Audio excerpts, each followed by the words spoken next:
দেখতে থাকুন গল্প হলো সত্যি প্রতি শনিবার রাত 10টায় আমার এই পিপল চয়েস চ্যানেলে। হ্যালো ফ্রেন্ড, আমি অমিত আপনাদের সামনে নিয়ে আবার একটা নতুন গল্প, ভৌতিক গল্প, স্বপ্ন নয় বাস্তব। আজকের গল্প পাঠিয়েছে ব্যারাকপুর থেকে ঐশী। ঐশী যেভাবে গল্প লিখেছে সেভাবেই আমি বলছি। ঐশী লিখছে, দাদা আমি ব্যারাকপুরে থাকি। আমি, আমার বাবা ও মা। আমার বয়স 22 বছর, সবে কলেজ পাস আউট। ঘটনাটা আমার বন্ধুর সাথে হয়েছে। শীতকালের রাত, আমার বন্ধু এক কাকা মারা যায়। সে আমায় ফোন করে বলে, আখি, ও আসলে আখি আমার ডাক নাম। আমি বলি, হ্যাঁ এত রাতে ফোন করলি? ভাই একটা অঘটন হয়েছে, আমার কাকা মারা গেছে, তুই কি আসতে পারবি? আমি বললাম, এত রাতে? দাঁড়া, মাকে বলছি। তুই চিন্তা করিস না। ফোন রাখতেই মা বলল, কে ফোন করেছে? আমি বললাম, আমার বন্ধু ফোন করেছে। মাকে সব কিছু আমি বললাম। মা বললেন, যাবি?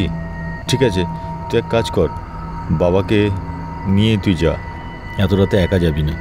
আমি আমার বাবার সাথে বেরিয়ে পড়লাম বন্ধুর বাড়ি গিয়ে দেখলাম সবাই কাঁদছে।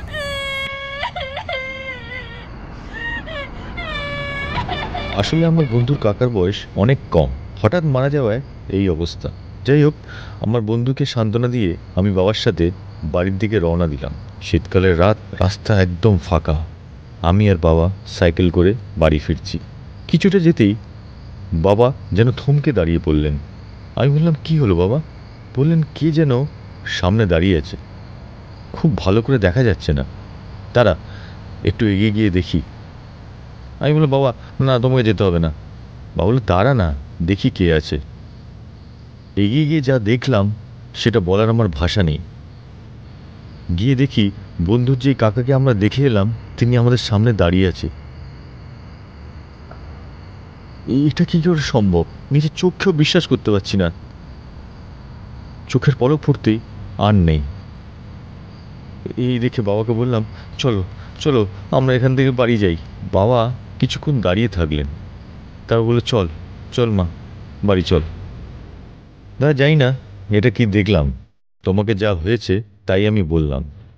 হ্যাঁ ঐশী, খুব ভালো লাগলো তোমার গল্পটা। এই ধরনের আরও ঘটনা আমাকে লিখে পাঠাবে।